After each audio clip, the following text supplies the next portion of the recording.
ठीक है। आज का विषय है ज्योतिष कितनी सच्ची कितनी झूठी। ठीक है, तो बहुत सारे ज्योतिष के विषय में बहुत आडंबर पाखंडियों ने फैलाया हुआ है कि ये हो जाएगा तो ये हो जाएगा। ठीक है, अरे यार स्क्रीन फुल थी फिर इनका गड़बड़ हो गया।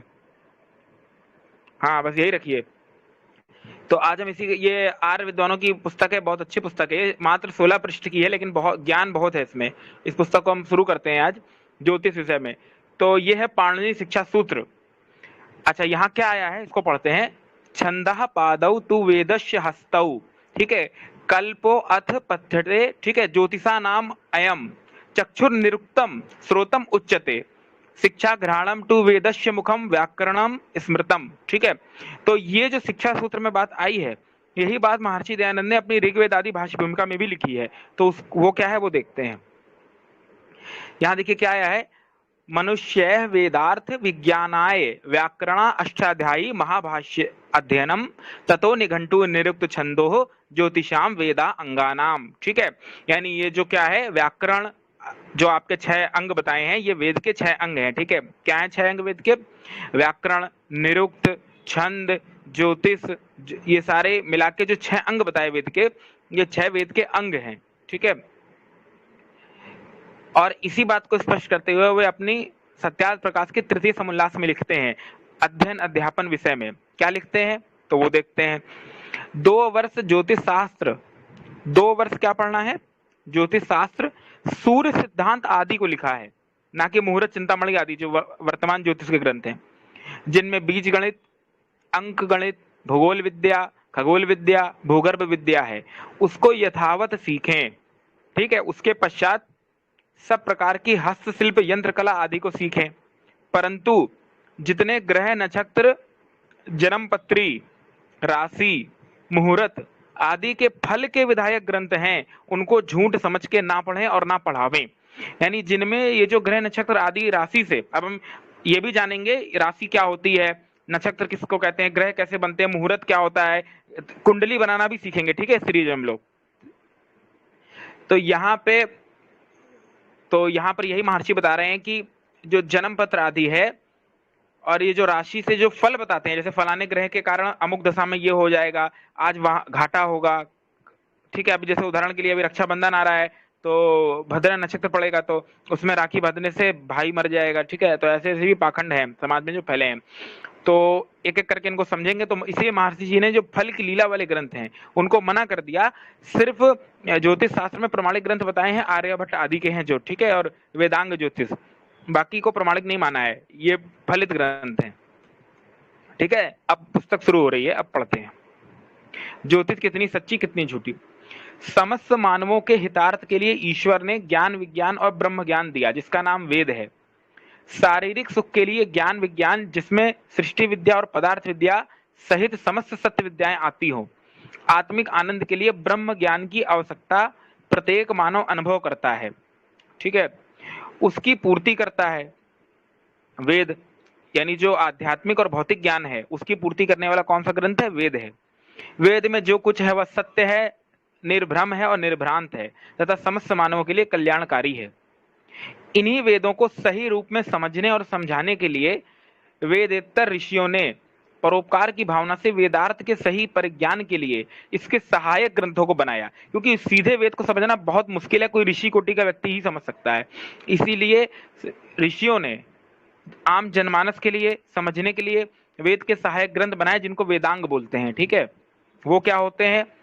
उनके नाम रखे शिक्षा, कल्प, व्याकरण, निरुक्त, छंद और ज्योतिष। इस ज्योतिष का अधिकार क्षेत्र और उद्देश्य भी वेद से निर्धारित था। वेद के अनुसार ज्योतिष के अधिकार क्षेत्र में आते हैं। ठीक है, अब जो वेद के अनुसार जो ज्योतिष क्या है? वेद को समझने का एक अंग है, सहायक ग्रंथ है, चक्षु भी बोला गया है वेद का ज्योतिष को। ठीक है, तो इसके अंतर्गत क्या आता है? नक्षत्र, उपग्रह, दिन रात्रि, पक्ष, मास, ऋतुएं, ऋतु जन्य परिवर्तन, संवत्सर, ध्यव अर्थात सूर्य आदि से संबंधित, अंतरिक्ष, पृथ्वी, चंद्रमा, सूर्य, इनकी रश्मियां। ठीक है, 8 वसु, 11 रुद्र, 12 आदित्य, मरुत, 10 प्राण। ठीक है, आदि का उत्तम और यज्ञीय सृष्टि क्रियाओं द्वारा उचित संप्रयोग विश्व के ठीक है, देव देवियों अर्थात आप्त स्त्री पुरुषों, मूल और शाखाओं, वनस्पतियों, फूलों, फलों और औषधियों के गुणों में वृद्धि हो तथा वे शुद्ध, पवित्र और यज्ञ हो, आदि आदि, ये सब ज्योतिष के कल्याण से जाने जाते हैं। जैसे उदाहरण के लिए नीचे एक वेद मंत्र दे रहे हैं, यह है 22वें अध्याय के 27वां मंत्र। इसमें देखिए जब आहुति देते हैं पूर्णमासी, और तो ये शायद उसी आहुति का मंत्र है।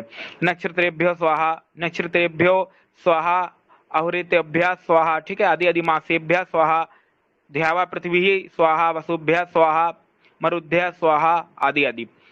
तो आप एक वेद में मंत्र आता है कि जो चंद्रमा है, चंद्रमा के प्रकाश में औषधियां जो है पुष्ट होती हैं, इसीलिए प्राचीन काल में जो वैद्य लोग होते थे वो औषधियों को पुष्ट होने के लिए चंद्रमा की रोशनी में रखते थे, ठीक है। और जब फुल मून होता है कभी कभी, ठीक है, तो और प्रचंड पे होती है, ज्वार भाटा भी इन्हीं टाइम पे आते हैं, ठीक है। तो चंद्रमा का हमारे औषधियों आदि पे प्रभाव पड़ता है। तो प्राचीन वेद अध्ययन परिपाटी के अनुसार अध्ययनरत व्यक्ति जब शिक्षा, कल्प, निरुक्त, छंद शास्त्रों में जब ये निपुण हो जाता था, तब वेद में वर्णित सृष्टि विज्ञान और ब्रह्मांड के रहस्यों, सूर्य, चंद्रमा, पृथ्वी, अंतरिक्ष, अग्नि, वायु के गुणों और उनके समुचित संप्रयोगों के लिए चक्षु रूपी ज्योतिष का अध्ययन करता था। यानी जब पांच शास्त्र जो थे, जो वेद के अंग, उनको जब पढ़ लेता था, क्या पढ़ लेता था? व्याकरण, शिक्षा, कल्प, निरुक्त और छंद। जब इनको पढ़ लेता था तब सृष्टि के विज्ञान को समझने के लिए, कि जैसे मुहूर्त कैसे बनता है, ठीक है, सृष्टि का क्रम क्या है, जैसे एक हम लोग निकालते नहीं है पूरी गणना 1,96,00,00,000, तो ये कैसे निकलती है? ये यही ज्योतिष शास्त्र से निकलती है। तो इसमें देखिए जब आप लोग संकल्प पाठ पढ़ते हैं तो यहाँ क्या आता है कि ओम तत्सत् श्री ब्रह्मणो द्वितीय प्रहरार्धे वैश्वत मनुमंत्रे अष्टाविंशति तमे कलयुगी कली प्रथम चरणे एको वृंदा शरणव कोटानी अष्टा पंच, इस तरह करके पूरा पढ़ा जाता है, ठीक है। तो यहाँ पर ये निकाला जाता है किससे? ये निकाला जाता है इसी ज्योतिष गणना से। तो व्यक्ति क्या करता था? अब इन ज्योतिषों शास्त्रों का अध्ययन करता था, ज्योतिष शास्त्र का। तो इसी उक्ति के कारण ज्योतिष को वेद का चक्षु कहा गया है। क्यों? क्योंकि वेद में एक मंत्र आता है कि इस जगत को जानने से, जो सृष्टा है उसका, यानी जो व्यवस्था को जानने से व्यवस्थापक का ज्ञान होता है। पश्चदेव काव्यम वाला मंत्र है। तो जब हम इस सृष्टि को जान लेते हैं तो हमें इस सृष्टा का ज्ञान होता है कि जिसने जगत को बनाया है। तो इसीलिए ज्योतिष जो है वेद का चक्षु बोला है और बहुत ही महत्वपूर्ण ग्रंथ है। पर वो ज्योतिष कौन सा ज्योतिष है, हमें ये जानना होगा, ठीक है। आत्मा की महत्ता को समझने के लिए जैसे इस पिंड की गतिविधियों को जानना आवश्यक है, जैसे आत्मा तत्व को जानने के लिए इस शरीर के क्रियाकलापों को जानना आवश्यक है, वैसे ही ब्रह्म को समझने के लिए उसके बनाए ब्रह्मांड की गतिविधियों को जानना आवश्यक है, ठीक है।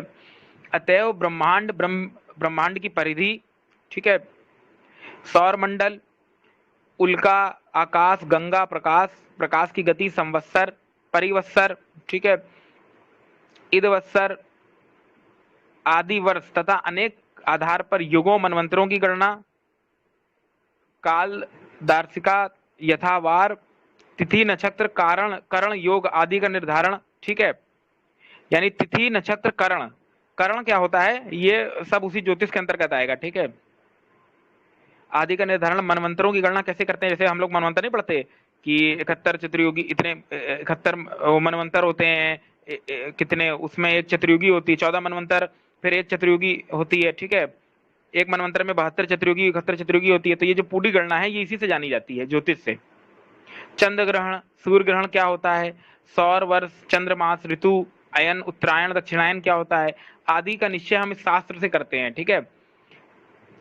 ज्योतिष के आधार पर होता था, जो आज भी जारी है। वैदिक परिपाटी के अनुसार चूंकि काल के आश्रय से ही यज्ञों का निष्पादन होता है, अतः जो ज्योतिष शास्त्र का ज्ञान होता था वही यज्ञ के ब्रह्मा होने का अधिकारी होता था। क्यों? क्योंकि ज्योतिष शास्त्र का जिसको ज्ञान होता था उसी को ब्रह्मा माना जाता था यज्ञ का। क्योंकि भाई जब ज्योतिष शास्त्र जानता होगा तभी तो वो संकल्प पाठ पढ़ पाएगा, जो मैंने अभी पढ़ा था थोड़ी देर पहले। तो उसी से तो हमारी कालगणना तक सुरक्षित है कि इतने 1,96,00,00,000 हमको कैसे पता? ये ज्योतिष शास्त्र से पता है कि जो हम संकल्प पाठ पढ़ते हैं बड़े वृहद यज्ञों के पहले, कि मैं अमुक जगह अमुक स्थान में बैठ के यज्ञ कर रहा हूँ, मेरी सृष्टि को बीते आज इतने साल हो गए, फलानी तिथि को, फलाने दिन, फलाने मुहूर्त पे, फलाने इस समय में यज्ञ कर रहा हूँ, ये इसी से निकाला जाता है। तो अब वेदांग ज्योतिष का श्लोक उद्धृत हो रहा है, तो यहाँ पे है तस्मः अदिदम काल विधानम शास्त्रम यो ज्योतिषम वेद चा वेद यज्ञम, ठीक है। क्या आया कि इस प्राचीन ज्योतिष का आधार था वेद तथा वेदेतर ब्राह्मण ग्रंथ, सिद्धांत ग्रंथ, जिनमें प्रमुख है सूर्य सिद्धांत, तथा समय समय पर विद्वानों द्वारा इसके आश्रय से की गई टीकाएं। गणित शास्त्र, जिसमें अंक गणित, बीज गणित, रेखा गणित, त्रिकोणमिति, ज्यामितीय, सांख्यिकी आदि सभी गणित विद्याएं इसी ज्योतिष ग्रंथ में शामिल थी। ठीक है, देखिए अब नीचे देखिए, आपको 1 नंबर बिंदु में क्या लिखा है। अरे ऊपर आइए, नीचे कहाँ जा रहे हैं। अरे हाँ बस बस, और नीचे, हाँ बस बस बस यही। अरे भाई नीचे और नीचे, नीचे आइए थोड़ा सा, थोड़ा सा, हाँ बस। सो देखिए यहाँ लिखा है ना, एक नंबर पॉइंट पे कि ज्योतिष की दृष्टि से दैनिक अग्निहोत्र सूर्योदय सूर्यास्त का समय ठीक ठीक जाना जाता था। गणित की अंगभूत दशमलव पद्धति भी इसी प्राचीन ज्योतिष की देन है। ठीक है, महर्षि सूर्य, व्यास, वशिष्ठ, अत्रि, पराशर, कश्यप, अंगिरा, गर्ग, सौनक, पुलस्त्य आदि आदि, आर्यभट्ट, वारामिहिर, ब्रह्मगुप्त, भास्कराचार्य आदि ज्योतिर्विदों की गणना आज इसी प्राचीन ग्रंथ के मूर्धन्य विद्वानों में से होती है।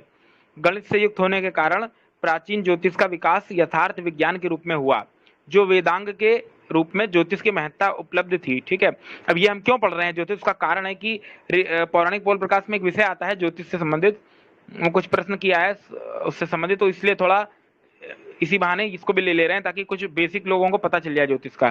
ठीक है, तो उसको जोड़ेंगे जाके पौराणिक पोल प्रकाश पे ही। वर्तमान परिवेश में हम कह सकते हैं कि आज जो कुछ भी खगोल विद्या, एस्ट्रोनॉमी, मौसम विद्या, मीटेरियोलॉजी और भूगर्भ विज्ञान जियोलॉजी के रूप में उपलब्ध है, उस सब का मूल तो वेद वेदांग द्वारा ही ये प्राचीनतम ज्योतिष से संबंधित है।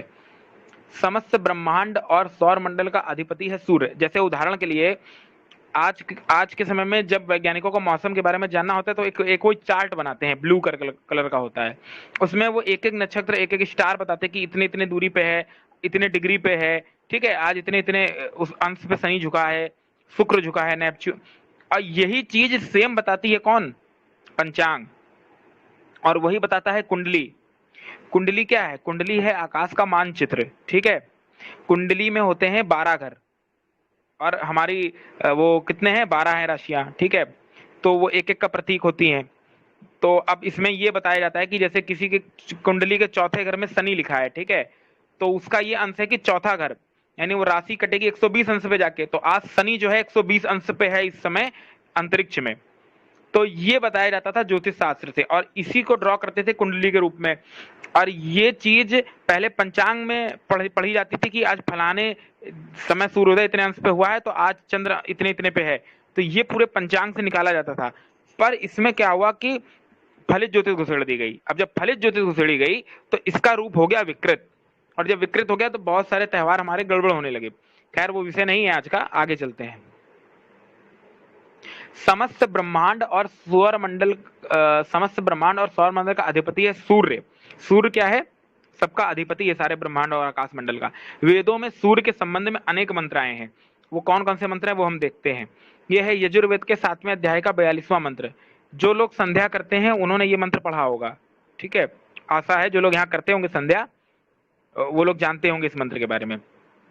तो वो मंत्र क्या है कि सूर्य आत्मा जगत तच्छु स्वाहा। ठीक है, तो क्या है ये पूरा मंत्र आता है कि ये संध्या उपासना का मंत्र है, आगमर्षण मंत्र इसको बोलते हैं।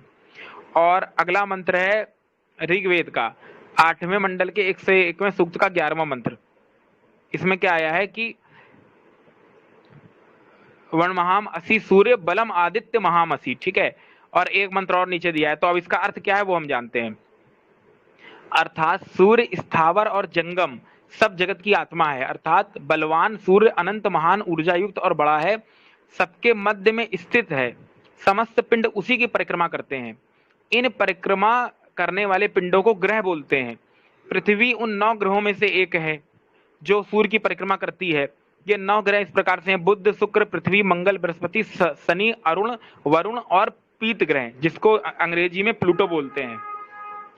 चंद्रमा चूंकि पृथ्वी की परिक्रमा करता है अतः उसका उपग्रह माना जाता है, यद्यपि कुछ प्राचीन ग्रंथों में इसको ग्रह भी माना गया है। लगभग 30 उपग्रह, क्षुद्र ग्रह तथा धूमकेतु जैसे आकाशीय पिंड एवं सभी अन्य ग्रह सूर्य सहित बनाते हैं हमारा सौर मंडल या सौर परिवार। इस सौर परिवार में 9 ग्रहों की स्थिति इस प्रकार से है। ठीक है, तो नीचे आइए। नीचे आइए। हाँ ठीक है, ये है सौर परिवार। ये आप लोगों ने देखा ही होगा, सबको पता होगा, कुछ खास नहीं है। ठीक है, हम नीचे आगे चलते हैं। इस सौर परिवार में केवल पृथ्वी पर ही सारी स्थितियां हैं जो प्राणी के जीवन यापन के लिए आवश्यक हैं। इसीलिए वेद में कहा गया, माता भूमि ही पुत्रो अयम पृथ्व्यः। अथर्ववेद 12वें कांड 12:1-12। ठीक है, भूमि मेरी माता है और मैं पृथ्वी का पुत्र हूं। ठीक है, अन्य समस्त ग्रह जल तथा वायुमंडल से हीन है तथा सूर्य से बहुत दूर होने के कारण एकदम ठंडे हैं। सिवाय अपने अक्ष पर घूमने के सर्वथा निष्क्रिय हैं। कुछ एक ग्रहों की गति भी पृथ्वी की गति की तुलना में बहुत धीमी है। जो ग्रह सूर्य के समीप हैं उनकी जो सतह सूर्य की ओर होती है अधिकतम प्रकाश और ऊष्मा ग्रहण करती है, अतः इसका एक भाग बहुत गर्म और प्रकाशयुक्त होता है, शेष भाग ठंडा रहता है। ठीक है, तो अब जो दूसरा मंत्र था वो देखते हैं अथर्ववेद का। पृथ्वी अपनी परिक्रमा, यह है वृषेण भूमि पृथ्वी वृता वृता। तो यहाँ क्या कहा, अथर्ववेद 12:1-42 का मंत्र है कि पृथ्वी अपनी परिक्रमा वर्ष भर में पूरी करती है। उस समय इसकी सीध में अनेक तारापुंज पड़ते हैं जिन्हें राशि बोलते हैं। राशि क्या होता है, जब पृथ्वी जो है वो अपनी परिक्रमा करती है, ठीक है, एक वर्ष भर में, तो उसके सीधे में जो तारापुंज पड़ते हैं उनको राशि बोलते हैं। इनके नामकरण इनकी आकृति जैसी दिखती है उसी पर इनके नाम किए गए। ठीक है, जैसे मेष, वृष, मिथुन, कर्क, सिंह, कन्या, तुला, वृश्चिक, धनु, मकर, कुंभ, मीन। इन 12 राशियों का महत्व केवल खगोल विद्या में ही है, लेकिन आज समाज में क्या हो रहा है, इनके नाम से ठगा जाता है, क्योंकि इनकी सहायता से ब्रह्मांड में अन्य तारागण की स्थिति को समझा जाता है। जैसे कि पृथ्वी के परिक्रमा पथ अर्थात क्रांतिवर्त। अब ये क्रांतिवर्त क्या होता है, तो जो पृथ्वी है वो सूर्य का चक्कर लगाती है, तो उसका जो परिक्रमा पथ होता है उसको क्रांतिवर्त बोलते हैं ज्योतिष की भाषा में। ठीक है, इसी सीध में पड़ने से आकाश मंडल के इस वृत्त को राशि चक्र कहते हैं। ठीक है, जिसमें लगभग 1016 नक्षत्र होते हैं। अथर्ववेद के नक्षत्र सूत्र, ठीक है, कांड 19:7-8 के अनुसार प्रसिद्ध नक्षत्र 28 हैं, जिनके नाम इस प्रकार से हैं, कृतिका, रोहिणी, मृगशिरा, आद्रा, पुनर्वसु, पुष्य। जैसे आप लोगों ने सुना होगा ना, पुनर्वसु नक्षत्र लगा आज फलानी तिथि पे, ये अमुक पे अमुक त्योहार पड़ रहा है, तो ये कहाँ से लिया गया, ये यहीं से लिया गया है। ठीक है, तो कृतिका, पुनर्वसु, ये अथर्ववेद का नक्षत्र सूत्र बता रहे हैं। 11वें 19वें कांड के 7वें सूक्त का 7वां मंत्र अश्लेषा। ठीक है, हो सकता है रेफरेंस इधर उधर हो, लेकिन ये आया है अथर्ववेद में। ठीक है, मैंने देखा है। रोहिणी, पूर्वा, उत्तरा फाल्गुनी, हस्त, चित्रा, स्वाति, विशाखा, अनुराधा, ज्येष्ठा, मूल, पूर्वा आषाढ़, उत्तरा आषाढ़, अभिजित, श्रवण, श्रविष्ठा, शतभिषग, पूर्वा प्रोष्ठपदा, उत्तरा प्रोष्ठपदा, रेवती, अश्विनी, भरणी। ठीक है, अब आगे चलते हैं अगले मंत्र पे। अब ये है अथर्ववेद 19:7-1। यहाँ क्या कहा, यानी नक्षत्राणि दिव्य अंतरिक्षे अपसु भूमौ यानी नगेशु दिशु। ठीक है, यह सब नक्षत्र कल्याणकारी एवं सुखकारी ही हैं। सूर्य भी गतिशील है, यह अपनी धुरी पर घूमता हुआ आकाश गंगा के केंद्र की परिक्रमा करता है। अच्छा, यही चीज एक वो वायरल हुआ था रील बहुत दिनों पहले, तो उसमें ये बताया गया था कि पहले ये लोग मानते थे कि सूर्य जो है अपनी धुरी पे नहीं घूमता, लेकिन आज आधुनिक विज्ञान तो मानने लगा है कि वो अपनी परिधि पे भी, धुरी पे भी घूमता है, और वो ऐसा घूमता है कि जैसे ऐसे ऐसे घूमता है और उसकी अर्थ भी घूमती है साथ साथ। ठीक है, मिल्की वे के अराउंड। तो ये चीज तो वेद में दी थी बहुत पहले से ही। इसके साथ अन्य ग्रह भी सूर्य की दीर्घ वृत्ताकार परिधि में परिक्रमा करते हैं। ठीक है, आकाश गंगा में 1,40,40,000,000 सितारे हैं। ऐसी असंख्य आकाश गंगाएं ब्रह्मांड में हैं और अपने सौर परिवार सहित 240 किलोमीटर प्रति सेकंड की गति से आकाश गंगा के केंद्र की परिक्रमा करती हैं। इसी केंद्र बिंदु के चारों ओर एक चक्र पूरा करने में 24 करोड़ वर्ष लगते हैं। यद्यपि पृथ्वी अपनी कक्षा में घूमती हुई सूर्य की प्रदक्षिणा करती है, परंतु प्रतीत ऐसा होता है कि सूर्य ही 12 राशियों में संक्रमण करता है। ठीक है, पृथ्वी की गति के ठीक ठीक विपरीत दशा में सूर्य की गति प्रतीत होती है। पृथ्वी जिस राशि में हो उससे 7वीं राशि में सूर्य होता है। ठीक है, पृथ्वी एक वर्ष में प्रत्येक राशि की सीध से गुजरती हुई, अभी क्या बताया था कि जो पृथ्वी है, ठीक है, वो जो परिक्रमा पथ है उसकी सीध में जो पड़ती है वो क्या होती है, राशि। ठीक है, नवीन जी क्या कर रहे हैं बार बार, हाँ एक मिनट। ठीक है, हाँ। पृथ्वी एक वर्ष में प्रत्येक राशि की शीर्ष से गुजरती हुई अपने पूर्व स्थान पर आ जाती है। वर्ष को सूर्य की गति के आधार पर 12 मास और 6 ऋतुओं में वर्गीकृत किया गया है। अब वो क्या है तो वो हम देख लेते हैं। ये आपको सिर्फ वेद में मिलेगा और कहीं नहीं मिलेगा। जो आप देखते नहीं है, गांव देहात में सुना होगा आप लोगों ने, नहीं, भादव भादव फागुन चैत्र बैसाख आषाढ़, ये सब सुना होगा मंथ के नाम सब लोगों ने। तो ये वेद में नहीं मिलेगा। क्यों नहीं मिलेगा? क्योंकि ये वैदिक नाम ही नहीं है, तो कहां से मिलेगा? वैदिक नाम ये है जो हम अभी ऊपर लिखा है। बसंत ऋतु को कहा, बसंत ऋतु पड़ती है मधु और माधव, इसको बोल मासों के नाम है, ठीक है। ये यजुर्वेद 13-24 में मिल जाएगा, 25 में।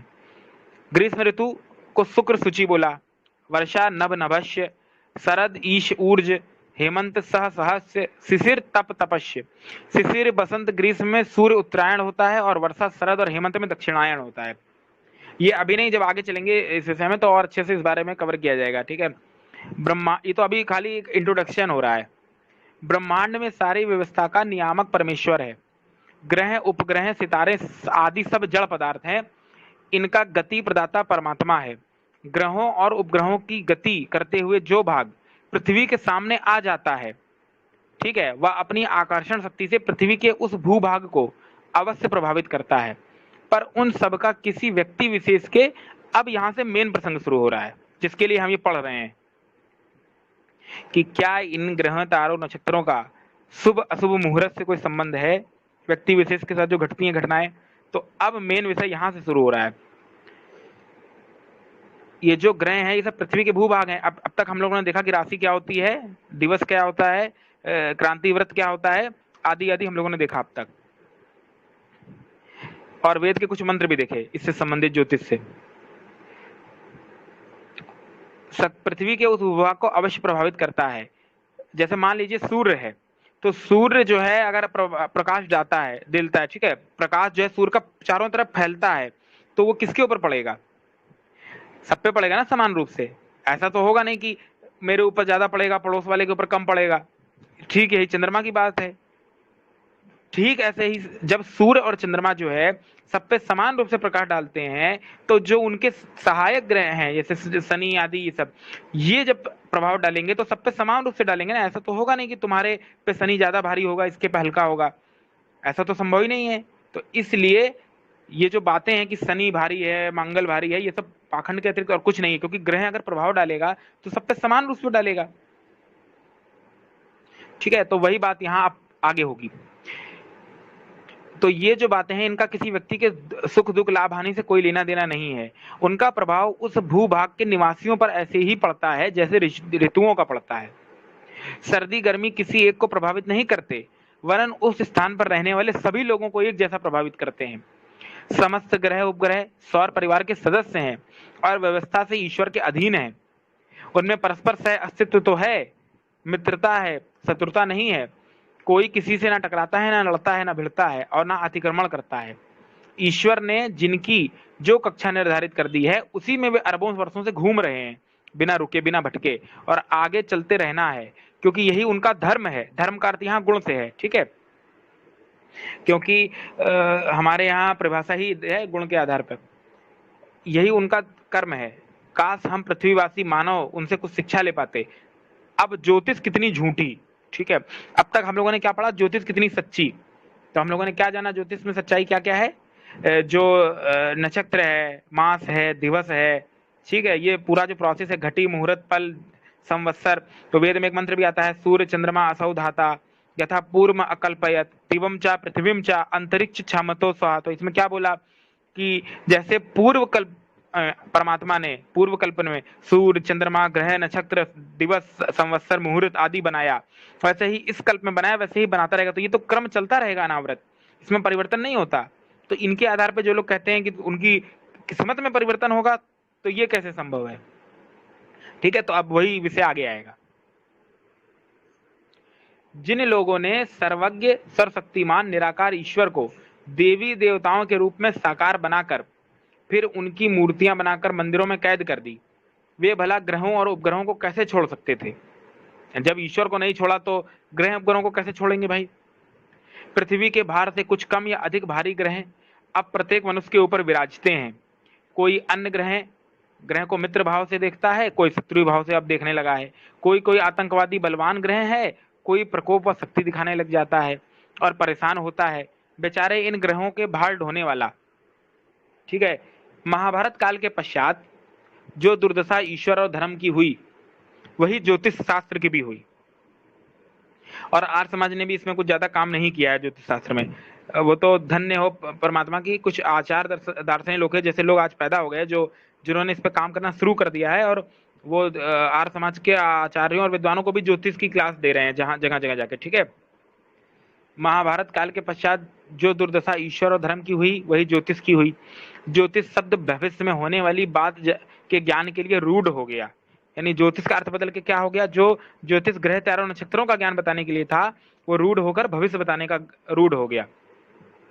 या ज्योतिष का दुर्भाग्य ही कहा जा सकता है कि जिसमें 1500 वर्ष पूर्व जातक, ताजिक, मुहूर्त, सूतक, प्रश्न, शकुन, अपशकुन, दिशाशूल, हाथ पैर की रेखाएं, तिलों तथा विविध बातों के शुभ अशुभ फल लोभी पंडितों द्वारा जोड़ दिए गए। ग्रहों उपग्रहों के नाम लेकर व्यक्ति व्यक्ति में भविष्य के प्रति पहले भय, भ्रांति और आशंका पैदा करना, फिर उसके निराकरण के लिए तरह तरह के उपाय बताना। ये जितना आसान सुनने में लग रहा है इतना आसान है नहीं।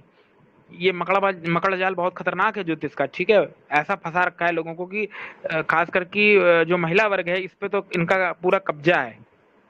और हर बाबा को एक बाबा जो है फंसा रखा है एक घर की माता बहनों को। ठीक है, और वो ऐसा मकड़ जाल फैला रखे हैं कि इनसे छूटना बड़ा मुश्किल है। ठीक है, स्क्रीन आप दिख रही है कि हम ही को नहीं दिख रही है?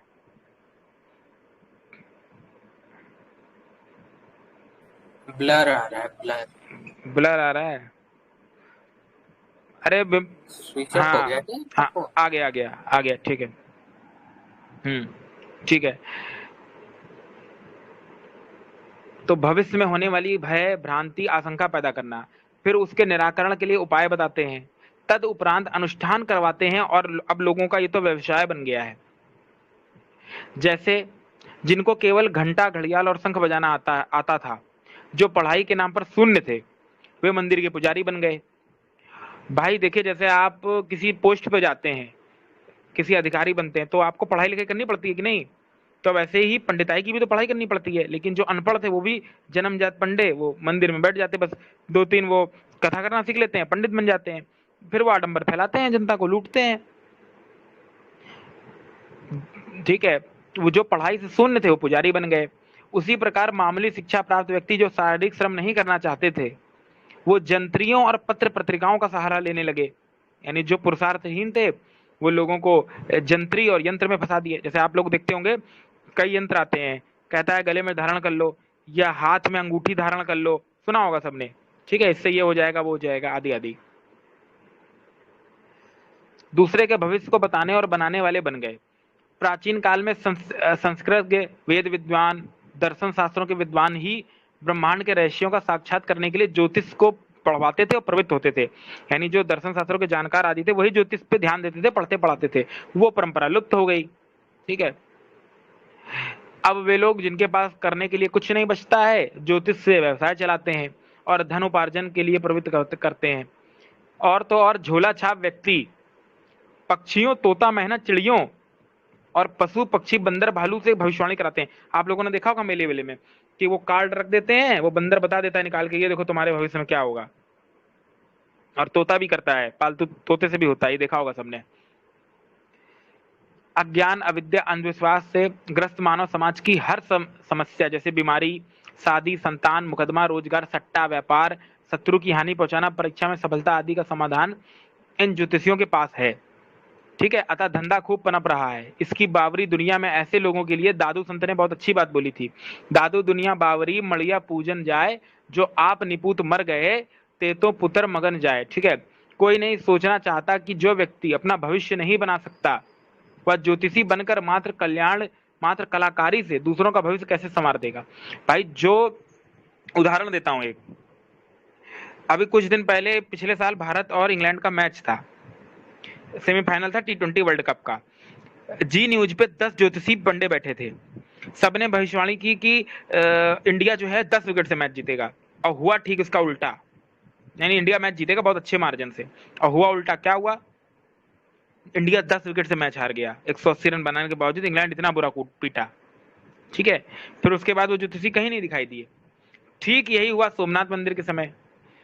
महाराज अभी मुहूर्त सही नहीं है, चढ़ाई मत करिए। इवन जो राजा दाहिर था उसकी तो देवी मंदिर का पताका गिर गया था, तो अशुभ शगुन हो गया था, ठीक है।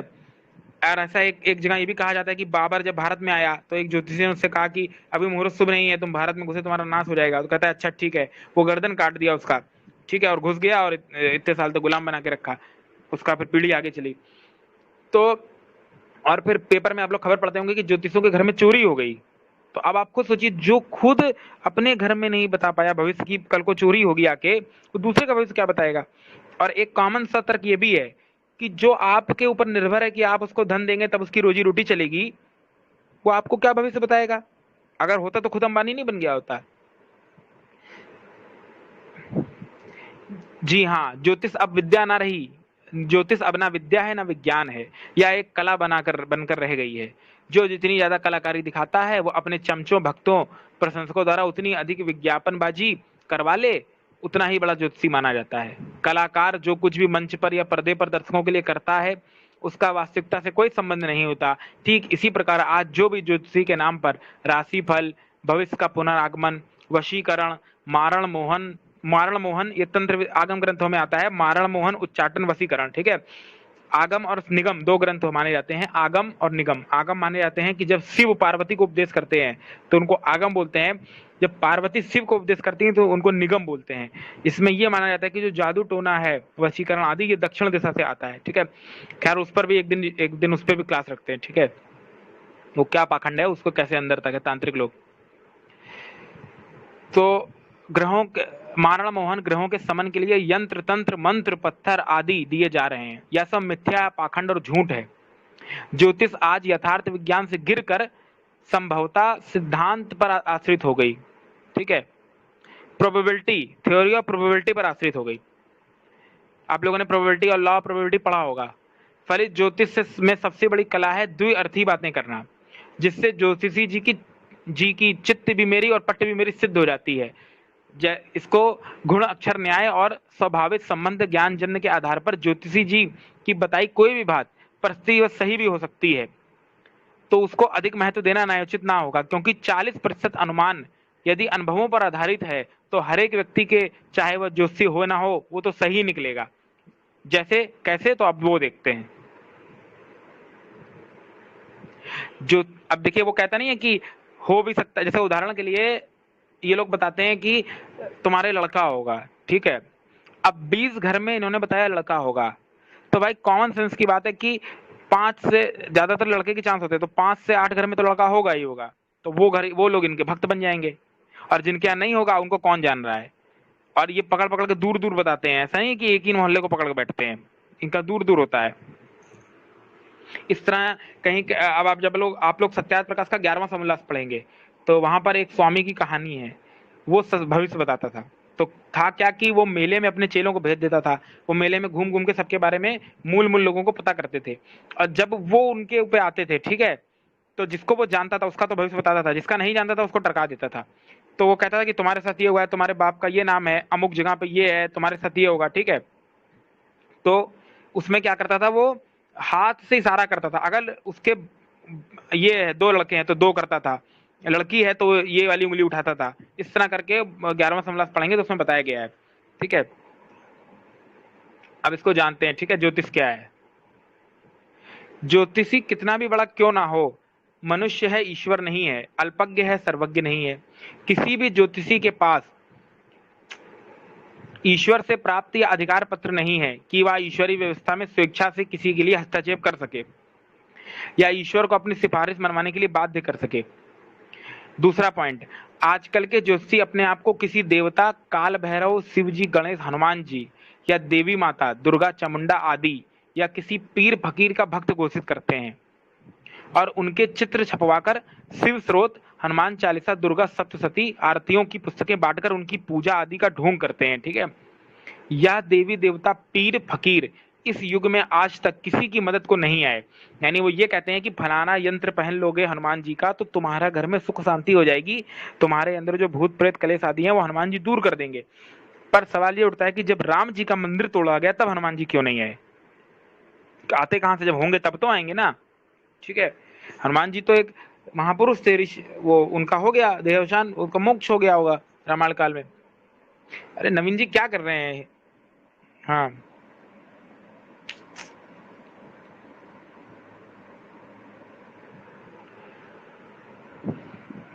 ठीक है, उनके चित्र छपवाकर आदि आदि करने का ढोंग करते हैं। या देवी देवता पीर फकीर किसी की मदद के लिए नहीं है तो अब ज्योतिषी जी के ग्राहक का काम बनवा देंगे। मनगणन तथा कहानियों के वचन से कार्य सिद्ध नहीं हुआ करते। तीसरा पॉइंट है कि देवी देवताओं पीर फकीर के भी ऊपर एक परमेश्वर है जो सच्चिदानंद स्वरूप, निराकार, सर्वशक्तिमान, न्यायकारी, दयालु, अजन्मा, अनंत, निर्विकार, अनादि, अनुपम, सर्वाधार, सर्वेश्वर, सर्वव्यापक, सर्व अंतर्यामी, अजर, अमर, नित्य, पवित्र, सृष्टि का कर्ता है। ठीक है, फल विधाता है, प्राणी मात्र का हितैषी है, मित्र और सखा है, अकारण किसी को दुख देना उसका स्वभाव नहीं है, सुख दुख हानि लाभ जय पराजय आदि सब मनुष्य के कर्मों पर आधारित हैं। ठीक है, ग्रह उपग्रहों का इससे कोई लेना देना नहीं है। प्रत्येक मनुष्य को अपने कर्मों का फल ईश्वर की न्याय व्यवस्था के अनुसार भोगना ही पड़ता है। इससे ना कोई बच सकता है, ना कोई ज्योतिषी या तांत्रिक आपको बचा सकता है। फॉर एग्जाम्पल, बहुत सारे तांत्रिक ये दावा करते हैं कि हम आपको जिंदा कर देंगे, हम फलाने वो अमुक व्यक्ति को मैंने मार दिया। तो अब सवाल ये उठता है कि उस तांत्रिक से उसके 7 पीढ़ी की 2 पीढ़ी पूछिए, वो कहेगा, वो पूछे कि वो पीढ़ी का क्या हुआ तुम्हारे, तो कहेगा मर गए हमारे बाप, फोटो टंग गई। तो जब वो अपने बाप और अपने घर वालों को नहीं बचा पाया तो दूसरे को कैसे बचा लेगा? तो इसीलिए जब 11वां समलस पढ़ेंगे आप लोग तो वहां आया है कि तांत्रिक लोग क्या करते थे कि वो घुमा देते थे कि जाओ फलाने के नगर में, और कहते थे अभी इसको गुड़िया बनाते थे और कहते थे अब इसको हम मारेंगे तो वो मर जाएगा। तो वो फलाना चेला भेज के उसको मरवा देते थे और होता था कि उसने टुटके से मरे। तो ऐसे ही वो मंत्र विद्या का भी है, मंत्र से कुछ नहीं होता है। मंत्र तो क्या है, जैसे मंत्रणा होता है, विचार विमर्श को मंत्र कहते हैं, उससे किसी को मारा जलाया थोड़ी तो जा सकता है। जैसे कोई तांत्रिक कहता है कि हम मंत्र से आग जला दे पैदा कर देंगे, तो भाई सबसे पहले तो उसका मुंह जलना चाहिए था, क्योंकि उसने जिस मंत्र में अग्नि का गुण है तो अग्नि तो उसके मुंह में उसने बोला मंत्र और आग जल गई। तो बोलने से तो जली नहीं, उसने कुछ हाथ में लिया मारा और जल गई। तो वो क्रिया करते हैं, ये लोग कुछ ना कुछ ट्रिक सीखते हैं, उसी से ठगते हैं लोगों को और कहते हैं ये मंत्र से हुआ है। ठीक है, तो इसके विषय में अथर्ववेद का एक मंत्र भी है, क्या है वो पढ़ते हैं। ये 12, 3 और 48 है। ऊपर हम लोगों ने ज्योतिष संबंधित 3 मंत्र देखे अथर्ववेद के, अब ये चौथा मंत्र है कर्म फल से संबंधित। ना कर्म में कुछ भी न्यून अधिक नहीं होता, ना कोई सिफारिश चलती है, ना किसी मित्र पुजारी ज्योतिष तांत्रिक के साथ गति भी की जा सकती है। हमारा यह कर्मों का पात्र जैसा और जितना भरा है बिना घट बढ़ के ही रहता है, अर्थात पकाया हुआ ही पकाने वाले को पुनः आ मिलता है। जो होना है सो होकर रहेगा, जो नहीं होना है वह कभी नहीं होगा। दुनिया के सारे ज्योतिषी और तांत्रिक मिलकर भी होनी को अनहोनी में और होनी को होनी में नहीं बदल सकते। शारीरिक और मानसिक रोग यदि ठीक होते हैं तो सही औषधि के सेवन और उपचार से ही होते हैं। झाड़ फूंक डोरा ताबीज टोना टुटका भभूत भभूत साईं की भभूत सुना होगा आप लोगों ने। कीमती पत्थरों को धारण करने से कोई रोग ठीक नहीं होता। जो अगर ऐसा है तो सारे अस्पताल बंद करा देना चाहिए, इन्हीं ज्योतिषियों को बैठा देना चाहिए तांत्रिकों को वहां पे। लेकिन होता क्या है कि जब व्यक्ति के ऊपर मुसीबत आती है तो 4 गली भागता है। ठीक है, और जब वो ठीक हो जाता है तो फिर वो कहता है कि हम फलानी जगह गए थे इसलिए हम ठीक हो गए। लेकिन अगर उसके दिमाग में उस समय वो शास्त्र पढ़ा होता, विद्या होती, तो इस बात को समझता कि वो जो जड़ पदार्थ है वो अपना अच्छा बुरा नहीं कर सकता, तो तुम्हारा क्या करेगा, जैसे मजार आदि। पर समस्या ये है कि वो पढ़ता है नहीं। ऐसे विषय में आप उसको कितना भी समझाएंगे वो नहीं समझेगा। तो ऐसे विषय में हमें अपना प्रयास करना चाहिए, अच्छे से अच्छा उसको उपचार देने की कोशिश करनी चाहिए। जो अगर कोई अंधविश्वास में लगा है तो उसको समझाना चाहिए, नहीं मानता है तो उसको अपने हाल पे छोड़ देना चाहिए, अपना प्रयास करना चाहिए। नहीं तो इससे रोगी की बड़ी हानि होगी। जितना समय वो अस्पताल और वैद्य के पास ले जा सकते थे उतने समय में लोग पीर बाबाओं के पास ले जाते हैं लोगों को ठीक कराने के लिए। उससे क्या होता है, समय की हानि होती है, वो मरीज मर जाता है। उसको जो सही समय ट्रीटमेंट को मिलना चाहिए था वो इन बाबाओं के पास चला जाता है और व्यक्ति खत्म हो जाता है। ठीक है,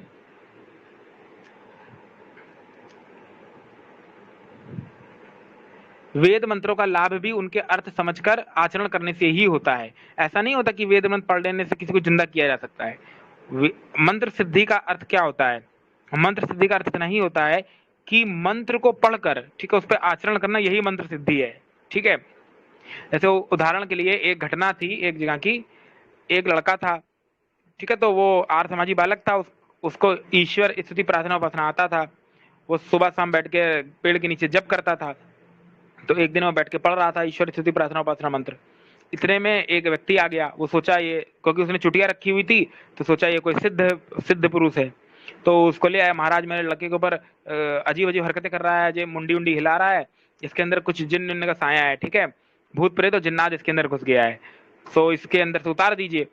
तो उन्होंने कहा ठीक है। तो उस लड़के ने सोचा कि अगर मैं उसको ऐसे तर्क वितर्क से समझाऊंगा तो ये समझने से रहा, ठीक है, मुझे कुछ ऐसा तरीका निकालना होगा जिससे सांप भी मर जाए और लाठी भी ना टूटे। तो उसने क्या किया कि उस लड़के से कहा ठीक है, उसने कहा मैं मंत्र पढ़ूंगा इसका भूत उतारने का। मैं मंत्र जैसे ही पढ़ूं तुम इसको एक कंटाप लगाना, ठीक है। तो उसने पहला मंत्र पढ़ना शुरू किया, ओम विश्वानी देव शवितर दुरितानी परास हुआ, यद भद्रम तन आस हुआ। उसने एक कंटाप लगाया, ठीक है, अपने अपने लड़के को। फिर दूसरा मंत्र पढ़ा, ओम हिरण्यगर्भ समवर्त ताग्रे भूत से जाता पतिरेका आसित। फिर एक कंटाप लगाया। ऐसे ही फिर एक आगे आता है, सानो बंधुर जेता सा विधाता धामानी वेद भुवनानी विश्वा। फिर एक कंटाप लगाया। ऐसे करके 8 मंत्र पढ़े ईश्वर स्तुति प्रार्थना उपासना की, और उसको लगाता गया। थोड़ी देर बाद उसके कोई मस्तिष्क हालत या कुछ नस उसकी दब गई रही होगी। कंटाप लगने से क्या हुआ, वो अब अकस्मात की बात है, वो खुल गया। वो अरे मैं ठीक हो गया। वो उसके पे पानी वानी छिड़का गया, वो ठीक हो गया, उसकी प्रसिद्धि फैल गई। ऐसे उसने कई लोगों को ठीक किया, ठीक है। ये सच्ची घटना है, कहीं आर्य समाज मंदिर की हुई थी। तो ये ऐसे हुआ था उसके साथ। तो अब वो सीधे जाके बता देता कि भाई ऐसा ऐसा है, तो फिर कुछ नहीं होता। जैसे मेरे साथ भी घटना घटी। हमारे मोहल्ले में एक घर है, वो बिक नहीं रहा था, ठीक है।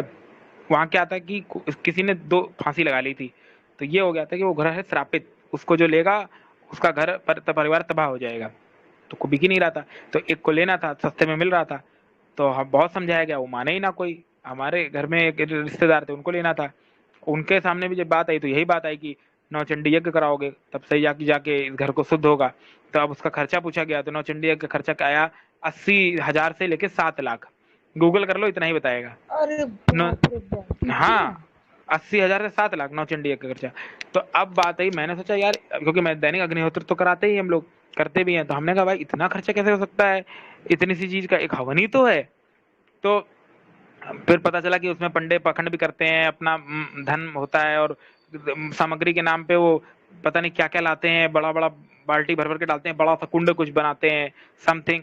खैर वो सब बातें हैं, इनडायरेक्टली लूटा जाता है देवी के नाम पे।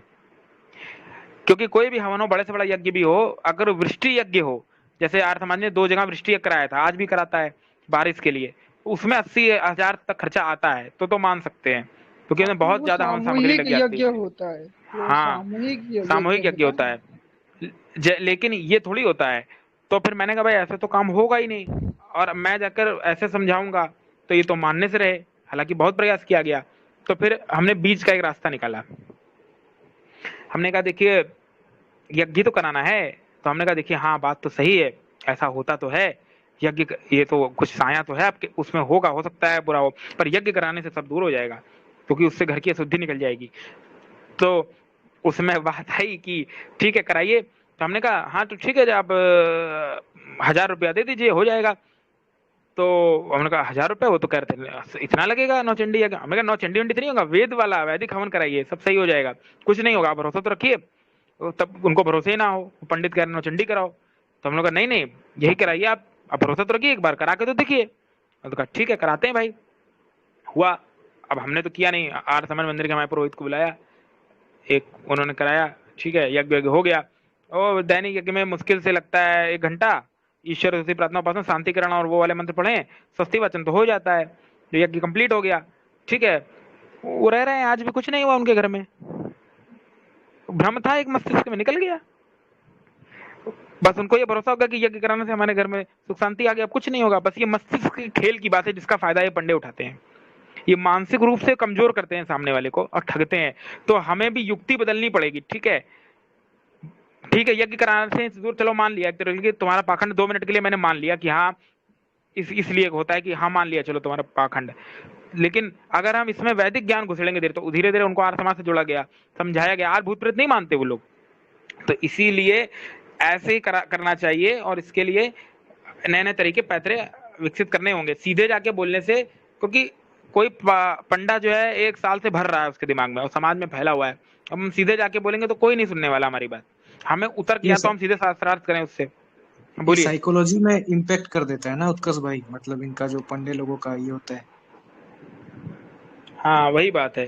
तो इसीलिए जमीनी जो स्तर पे समस्याएं हैं, ये तो घर परिवार में होता ही है, सबके घर में होता होगा। रिकॉर्डिंग बंद करो। काहे बंद करो भाई, अभी आगे है। ठीक है, हाँ तब आगे चलते हैं।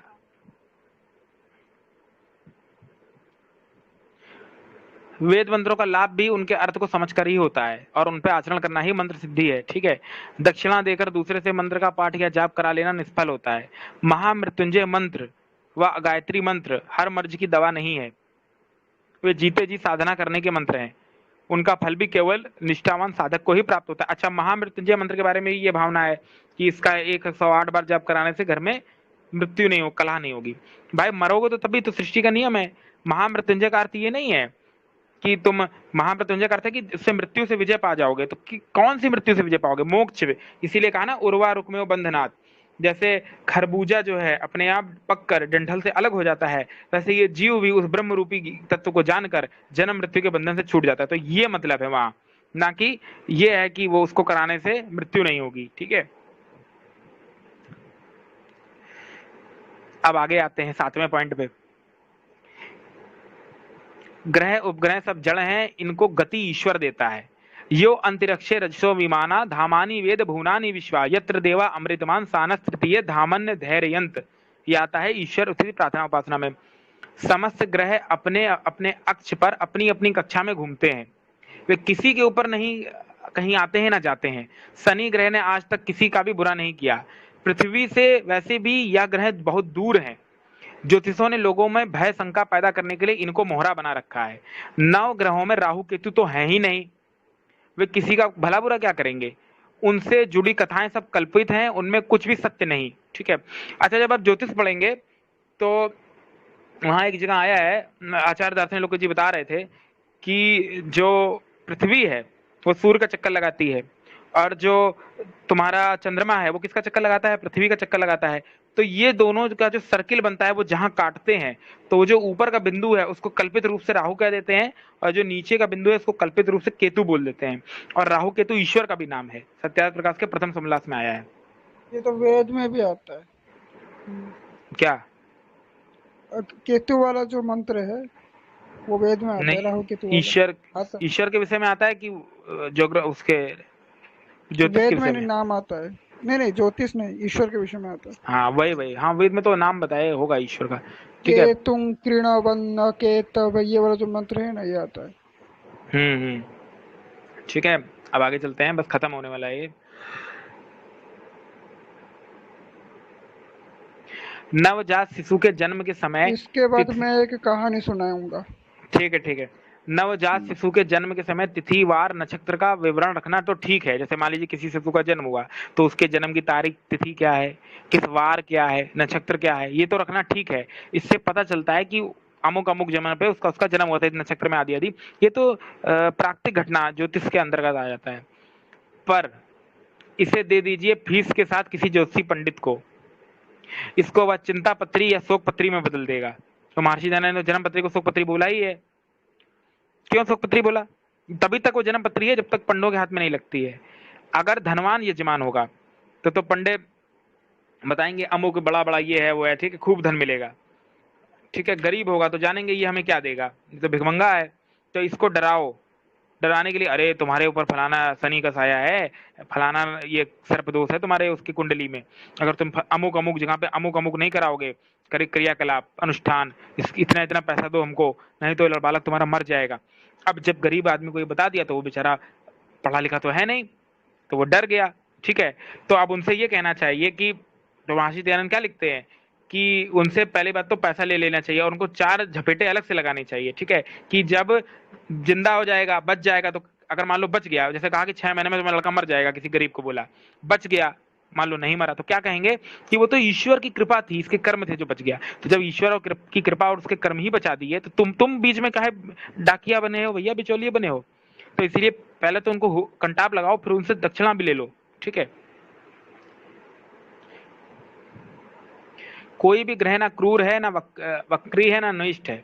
यह धरती जिस पर आप रह रहे हैं एक ग्रह है, ऐसे ही अन्य ग्रह और भी हैं। अंतर से केवल कृप इतना है कि उन पर जल तथा वायुमंडल नहीं है। मनुष्य को सारी मुसीबतें का दोष इन मूक ग्रहों के माथे मड़ देना कहां तक न्याय है। मनुष्य संसार में हाथ पसारे जरूर आता है, पर परमात्मा की दयालुता से संसार में आता है मुट्ठी बांधे। इस बंद मुट्ठी में हर जन्म लेने वाली प्राणी का अपना भाग्य लाता है, यही उक्ति है, ठीक है। मूल नक्षत्र में पैदा हुए शिशु के विषय में बड़ी भ्रांतियां इन ज्योतिषियों ने फैला रखी है। अब ये मूल नक्षत्र क्या होता है इसको जानते हैं। मूल नक्षत्र प्रमुख नक्षत्रों में एक नक्षत्र है, पर इन ज्योतिषियों ने फलित ज्योतिष की पुस्तकों के आधार पर 6 नक्षत्रों को मूल नक्षत्र माना हुआ है। ये मूल नक्षत्र हैं अश्विनी, आश्लेषा, मघा, ज्येष्ठा, मूल और रेवती। इन ज्योतिषियों की बुद्धि का कमाल देखें। अश्विनी और रेवती नक्षत्र विवाह के लिए तो शुभ माने जाते हैं, परंतु यदि इनमें संतान का जन्म हो जाता है तो यह माता पिता वंश के लिए अशुभ माना जाता है फलित ज्योतिष के अनुसार। ऐसा ये लोग कहते हैं कि जो अश्विनी आदि नक्षत्र है, भरणी, रेवती, ठीक है, तो ये तो विवाह के लिए तो शुभ होते हैं, पर माता इसमें संतान अगर जन्म होगी, ठीक है, तो अशुभ होता है वंश के लिए और बालक। प्रत्येक नक्षत्र के 4 चरण के आधार पर हर चरण में जन्मे बालक के अलग अलग अशुभ फल ये पंडित बताते हैं। अब नवजात के मुंह को देखें। अब नवजात शिशु के मुंह को देखे बिना जोशी जी के बताए अनुसार पंडित जी से 40 दिन तक मूल शांति के उपाय कराइए। यदि सौभाग्य से संतान का मूल नक्षत्र में ना हुआ हो जन्म, तो जोशी जी की पत्रा में अनेक योग हैं, जैसे संक्रांति, व्यातिपात, वैघृति, अमावस्या, वज्र योग, कृष्ण पक्ष की चतुर्दशी, यम घट, 10 दग्ध योग, भद्रा, हाँ ये भद्रा को कोड़ है हिंदू समाज पे, ठीक है, कि भद्रा हर साल पंडे पढ़वाते हैं। ये पिछले रक्षाबंधन को भी पढ़ा था, इस रक्षाबंधन को भी भद्रा पढ़ रहा है, ठीक है। ऐसा माना जाता है कि ये, इस पर मैं एक वीडियो बनाऊंगा, अभी 2-3 दिन में मैं पब्लिश करूंगा, ठीक है, अपने चैनल पे वैदिक पे। भद्रा क्या है और इसका क्या पाखंड है और इससे कैसे निकले, ठीक है। मृत्यु योग, जिसमें जोशी जी के अनुसार शांति अनुष्ठान करवाना जरूरी है, वरना जोशी जी के पास आशंकाओं की कमी नहीं। अब आप सोचिए, आपका बालक जन्म लिया, ये खुशी का पल होता है कि नहीं, किसी का बालक जन्म लेता है, आप उसका मुंह देख रहे हैं, इसी बीच में वो पंडा ज्योतिष को बुलाया गया नामकरण के लिए, आदि के लिए, वो आके पाखंड फैला दिया, अरे इसके ऊपर तो फलाना ग्रह क्रूर है, इसके कुंडली में ऐसा ऐसा योग है, फलाना उपाय करो। जो माता पिता के घर में खुशी होनी चाहिए थी, वो इन पाखंडी ज्योतिषियों के प्रभाव में कारण वो मातम में बदल गया। इसीलिए महर्षि दयानंद ने इसको शोक पत्री बोला है, क्योंकि जन्म मृत्यु कर्म आदि तो ईश्वर के अधीन है। मुसलमान, ईसाई, नास्तिक जो ईश्वर को नहीं मानते, क्या वो खुश नहीं रहते हैं? या जो इन ज्योतिषों को नहीं मानते तो क्या खुश नहीं रहते? ऐसा बात नहीं है, ये ईश्वर का क्षेत्र अलग है, ठीक है, पर ये ज्योतिषी वाली बात जो आती है, जब ईश्वर का ज्ञान सबके लिए है, तो ये किसी के में ज्यादा होगा, किसी में कम होगा, किसी को दुख देगा, किसी को सुख देगा, तो अन्यायकारी हो जाएगा ईश्वर ग्रहों के आधार पर। तो ये ग्रह जो है इन पंडित जी के कंट्रोल में रहते हैं, तो ईश्वर के ऊपर क्या, ईश्वर जो है वो चारों तरफ है, तो वो कंट्रोल कैसे कर रहा है भाई ग्रहों को? ग्रह तो उसके कंट्रोल में रहते हैं कि पंडित जी के कंट्रोल में रहते हैं? तब तो यही ईश्वर हो गए। जोशी जी के पास आशंकाओं की कमी नहीं है। सोचिए, इन योगों और नक्षत्रों ने पूरे विश्व में बच्चे जन्मते हैं। मान लीजिए एक तिथि नक्षत्र को अमुक समय पे पूरी दुनिया में बच्चे जन्मते हैं, चाहे वो भारत हो, रूस हो, चीन हो, जापान हो, कहीं भी हो। मुस्लिम देश में भी अनेक बच्चे इस जन्म लेते हैं, पर इनका उन पर तो कोई प्रभाव नहीं पड़ता, केवल हिंदुओं के या हिंदू समुदाय के एक विशेष वर्ग पे ही क्यों पड़ता है? आखिर क्यों? इसीलिए कि अज्ञान, अविद्या और अंधविश्वास में रहने की हम हिंदुओं को आदत पड़ गई है। सत्य यह है कि मूल नक्षत्र में पैदा हुआ बालक धृणवती और अपने भाग्य का निर्माता स्वयं होता है। मूल नक्षत्र में तो मूल शंकर जी का भी जन्म हुआ था, आगे जाके महर्षि दयानंद बनेंगे नहीं शायद। इसीलिए वेद कहता है स्वांग कृतो असि, ठीक है। जाति, आयु, भोग परमात्मा के कर्मफल के रूप में प्रत्येक प्राणी को प्राप्त होते हैं। मृत्यु एक भोग है, कर्म नहीं है। किसी को जान से मार देना एक कर्म हो सकता है इस जिसको करने में मनुष्य स्वतंत्र है, परंतु जिसको मारने की चेष्टा की गई है उसकी मृत्यु हो ही जाएगी। या मारने वाले के हाथ में नहीं है। यदि मृत्यु नहीं बदी है तो मारने वाला मरते समय भी बच जाएगा। ठीक है, बचाने वाला ईश्वर है, क्योंकि समय से पूर्व किसी को दी हुई आयु से वंचित कर देना ईश्वर न्याय में नहीं। जाति आयु भोग प्रारब्ध के रूप में पूर्व जन्म के कर्मों के आधार पर प्राप्त होते हैं। आधे कर्मों को तो भोगना ही पड़ता है, इसको भी नहीं टाला जा सकता, और ना ही इनमें कोई कमी किसी के द्वारा हो सकती है। भोगों में सुख और दुख दोनों ही शामिल हैं। जो सुख व दुख मुझे इस जन्म में भोगने हैं वो भोगने ही हैं, और उनको भोगने के लिए मुझे आयु चाहिए, वह भी निश्चित सांसों पे मिली है। अतः इस आधार पर मेरी मृत्यु शिशु अवस्था, बाल अवस्था, युवावस्था, वृद्धावस्था जिस अवस्था में भी निश्चित है उसमें होकर ही रहेगी। कोई ज्योतिषी, तांत्रिक, पंडित, पुजारी मेरी मृत्यु को टलवा नहीं सकता। वो खुद मर जाते हैं तो आपकी मृत्यु क्या टलवाएंगे। जब भारत इतने के साथ इतना दुर्भाग्य हो गया, अत्याचार हुआ, तब ये कहाँ थे भाई ज्योतिषी। आज भी आए दिन हिंदुओं का धर्म परिवर्तन हो रहा है धड़ल्ले से। तो ये ज्योतिषी क्यों नहीं बताते थे कि फलाने अमुक जगह पे फलाना मुल्ला फलानी कोचिंग की लड़की को लव जिहाद में फंसाएगा। क्यों नहीं बताते ज्योतिषी। बताएंगे कहां से, जब ऐसा कुछ होता होगा तब ना। और ना समय से पूर्व मुझे मृत्यु लोग पहुंचा सकता है। ठीक है, ये सब घपला है। ज्योतिषियों के दो प्रमुख कार्य हैं, इसको समझते हैं, थोड़ा ध्यान से दीजिए यहाँ पे। ठीक है, दो मुख्य कार्य क्या है। शुभ और मांगलिक कार्यों के लिए मुहूर्त निकालना। और अब मुहूर्त क्या होता है, तो मुहूर्त क्या है, समय की एक इकाई है। जैसे सेकंड, मिनट, घंटा, ठीक है, सब होता है, वैसे मुहूर्त भी समय की इकाई है। इसके विस्तार में जाएंगे तो कितने घट का, इतने पल का, इतने विपल होता है, फिर इतने एक मुहूर्त में इतना ये होता है। ये समय की मात्र इकाई मात्र है और कुछ नहीं है। शादी ब्याह करना चाहिए सही समय पे। तो ऋषियों ने तो बताया कि जो आपका ये पीरियड नहीं होता है, नवंबर से लेके फरवरी या जनवरी तक का पीरियड, इसमें शादी का विधान किया है ऋषियों ने। ठीक है, और शादी होती है घर वालों के उससे, घर वाले जब संबंधी जब एक साथ सब तैयार हो, सबसे फोन करके बात हो जाने पर, जब सही समय हो, सबको समय हो, तो एक जगह मिलकर सब लोग एक तिथि निर्धारित करके शादी कर दीजिए। ऐसा नहीं है कि इस मुहूर्त में शादी करने से नाश हो जाएगा या इससे हो जाएगा, ऐसा कुछ नहीं है, ये सब फालतू बातें हैं। ठीक है, मुहूर्त तो एक समय की इकाई का नाम है। जब परमात्मा ने इस जगत को बनाया तो उसका बनाया दिन घड़ी मुहूर्त अशुभ कैसे हो सकता है। तो फिर ये मानना पड़ेगा कि परमात्मा भी अशुभ है। अच्छा बुरा तो ईश्वर थोड़ी बनाता है, वो तो कर्म के लिए सबको स्वतंत्र छोड़ा हुआ है। व्यक्ति यहीं आके अच्छा बुरा बनता है कर्म के आधार पे, और ईश्वर उसका फल देता है। तो इसीलिए सही तो यही है कि नवंबर से लेके अक्टूबर से लेके फरवरी तक के टाइम पे हो जाना चाहिए, जो ऋषियों का सिद्धांत। क्यों, तो आप लोग कहेंगे अब ये क्यों चुने तुमने 4 महीने, कभी भी कर सकते हो, तो करने को तो कभी भी कर सकते हो, पर जाड़े में और ये जो समय होता है गोधूली, ये मतलब ढलता हुआ जाड़ा या चढ़ता हुआ जाड़ा, इन और बीच का समय, इनमें बहुत ज्यादा ना हो, मतलब इस स्टार्टिंग या एंड तक, तो ये जो उसके अनुसार सही रहता है, मतलब वातावरण के अनुसार, इसलिए इसको कहा। ज्यादा गर्मी हो, ज्यादा सर्दी में फिर दिक्कत होती है सगे संबंधियों को भी। तो जब सब लोग साथ में मिल जाएं, एक हो जाएं, आदि आदि, और गुण मिला के शादी करें। गुण कर्म स्वभाव के अनुसार शादी होनी चाहिए। ठीक है, कागज नहीं, गुण कर्म। जैसे एक होता नहीं है, जैसे आप लोग जब चेकअप कराने जाते हैं तो डॉक्टर एक रिपोर्ट बनाता है मेडिकल का कि तुम्हारा बीपी ये है, ठीक है, ऐसा ऐसा ये है, तुम्हारा पीएच इतना है, ये वो। तो वैसे ही ये भी एक चार्ट बनाना चाहिए कि उस लड़के का गुण इतना है। किसी को चोरी से भेज दें उसके मोहल्ले में, 4 गली में धीरे से पूछवाएं कि उसका चाल चलन कैसा है 4 लोगों से, उसके बाद लड़का वाला भी यही करे। ठीक है, या अकेले में उसका परिजन बैठ के बातचीत करे, कुछ जांचे पूछे, कुछ क्वेश्चन पूछे। इस तरह तय करने के बाद एक लिस्ट बनाए कि ये गुण इसमें है, ये गुण इसमें है, और दोनों को जोड़ो दे तो वो शादी चलेगी लंबी। लेकिन तो आज तो ज्योतिष लोग 32 गुण मिला के भी शादी कर रहे हैं, तो दूसरे दिन तलाक हो जाता है हिंदुओं का। तो अब दूसरा कर्म क्या है, विवाह हेतु प्रस्तावित वर कन्या की जन्म पत्रियों का मिलान करना। ठीक है, दोनों ही कार्य बहुत बड़ा धोखा है। ठीक है, सत्य यह है कि शुभ कार्य वे होते हैं जिनको करने में किसी प्रकार की भय लज्जा शंका उत्पन्न ना हो। अच्छा, अब आप सोचिए, लड़का जो, अब जैसे हमारे इधर घटना घटी, वो लड़का मर गया, ठीक है, तो क्या पंडा क्या बोलता है कि अरे उनकी बिटिया मांगलिक थी इसलिए मर गया वो। अब सवाल ये उठता है कि भूख लगी है मुझको, खाएगा कोई और, ये थोड़ा तो मेरा पेट भर जाएगा उससे? नहीं भरेगा ना, भूख लगी तो मुझे ही खाना पड़ेगा। तो कर्म तो सबका समान है, सबको भोगना पड़ेगा अपने कर्मों का फल। सच्चाई ये थी कि वो पियक्कड़ था, बहुत दारू वारू बहुत पीता था, तो उसको मरना तो था ही।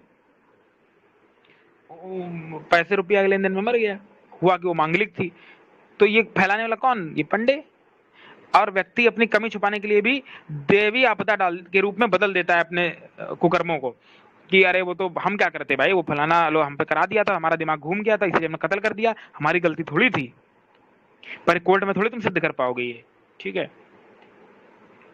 तो शुभ कार्य को टालें कभी नहीं, कभी बुरे कार्य को जैसे हो जल्दी कर डालें नहीं कभी। शुभ कार्य के लिए हर वह समय जिसमें सबकी सुविधा और प्रसन्नता हो उत्तम है। विवाह के विषय में प्राचीन ऋषियों का यह मत है कि उत्तरायण शुक्ल पक्ष में, ध्यान रखिए, उत्तरायण शुक्ल पक्ष में, उत्तरायण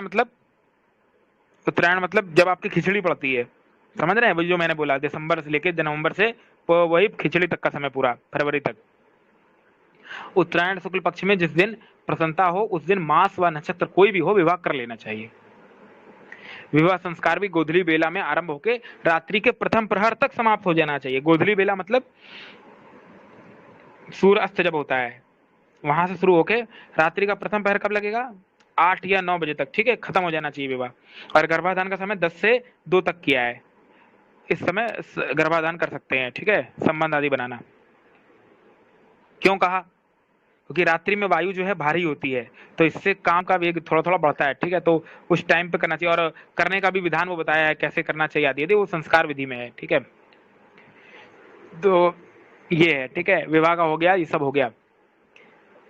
देर रात तक विवाह करना पैशाचिक विवाह कहलाता है। और हमारे हिंदू समाज क्या हो रहा है, जयमाला शुरू होती है 2 बजे 1 बजे, ठीक है, खत्म होते होते ये 2 बज जाता है। विवाह शुरू हो रहा है कब?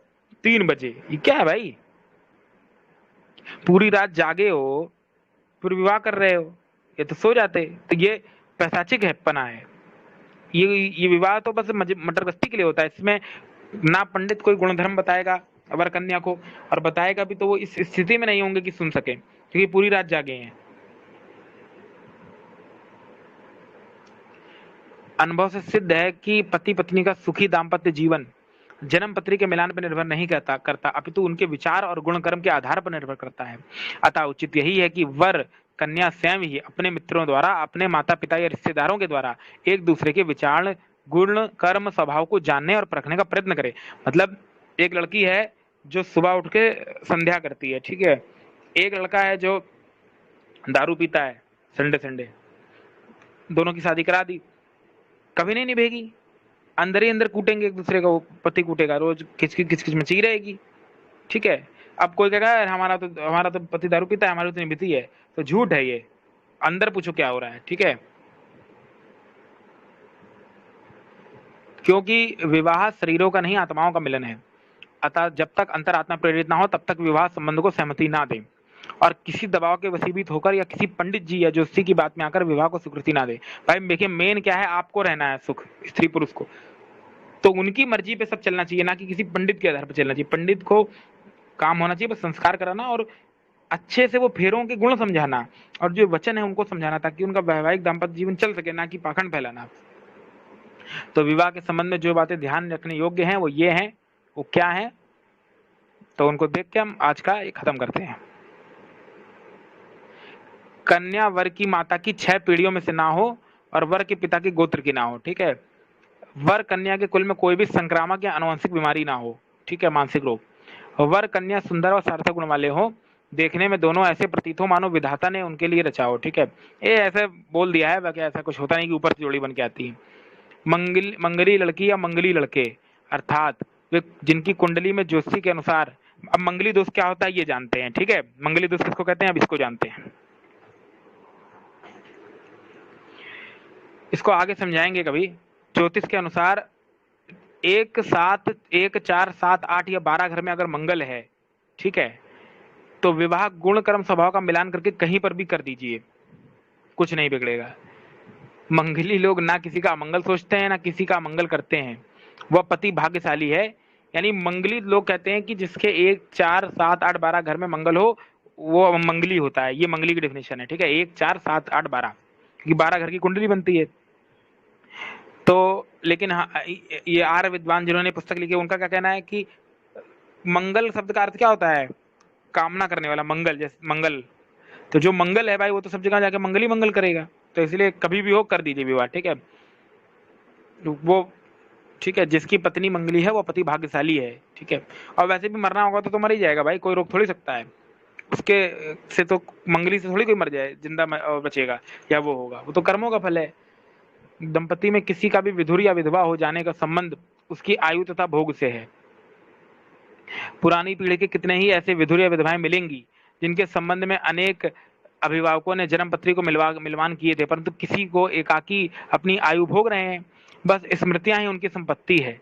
तो पंडित और ज्योतिष तब तक जीवित नहीं है भाई। जिसने बताया था कि तुम्हारी कन्या के मतलब मंगली दोष, वो पंडित ही मर गया, तो उसकी बात के कैसे भरोसा करें?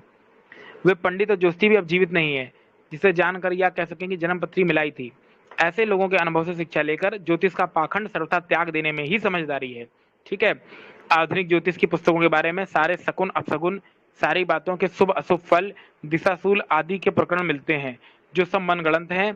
उसी पर यकीन करना, स्वयं अपने अपने पग पर बाधाएं उत्पन्न करना है, ठीक है।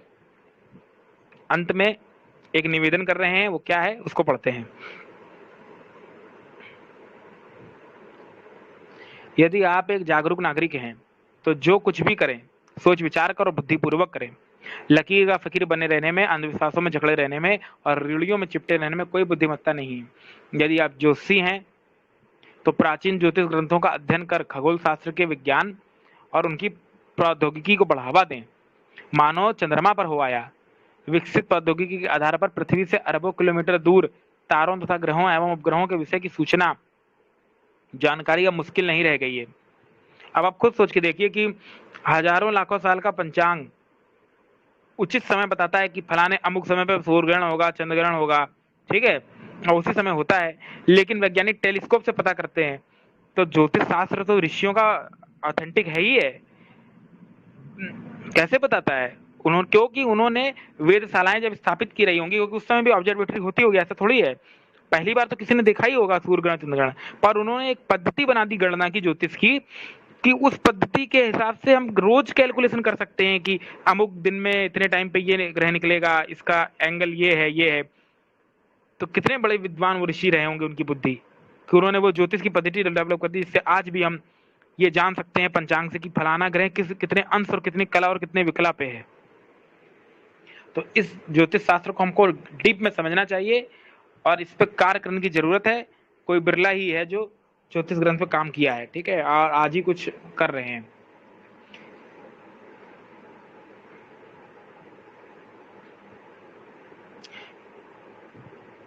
पृथ्वी के निकट जो मंगल एवं शुक्र ग्रह हैं, वहां मनुष्यों के जाने की पूरी तैयारी है। आप निश्चय जानिए कि अगले कुछ वर्षों में मानव हो सकता है नवग्रह की यात्रा कर ले। उस समय हर ग्रह और उपग्रह के विषय में पर्याप्त जानकारी स्कूल के बच्चों तक को हो जाएगी। आप कब तक भय भ्रांति और आशंका पैदा करके तथाकथित फलित ज्योतिष के नाम पे लोगों को बेवकूफ बनाएंगे? आपको नर्तन मिला है अभ्युदय और निश्रेयस की सिद्धि के लिए, ना कि लोगों को ठगने के लिए। आप अपना लोक और परलोक सुधारने का यत्न करें और अन्य लोग आपके जीवन से प्रेरणा ले सकें, वरना जो कुछ ज्योतिष के नाम पर आप करवा रहे हैं उससे आपका भविष्य घोर अंधकारमय होगा। इसीलिए वेद कहता है अंधतमा प्रविशन्ति ही ये विद्या उपासते, ठीक है। जो लोग अविद्या में ही रत रहते हैं वह गहन अंधकार में जाते हैं, यही वेद का वचन है। इसको गंभीरता से ले। इसी के साथ आज का टॉपिक खत्म, ठीक है। अब आगे जब इस विषय को लेंगे तो उसमें और चीजें जोड़ेंगे, ऐड करेंगे, ठीक है। अरे उत्कर्ष जी नीचे वोट डालो, वोट जो बोल डाला है। रुको भाई एक मिनट, रिकॉर्डिंग बंद करें तब कथा करना।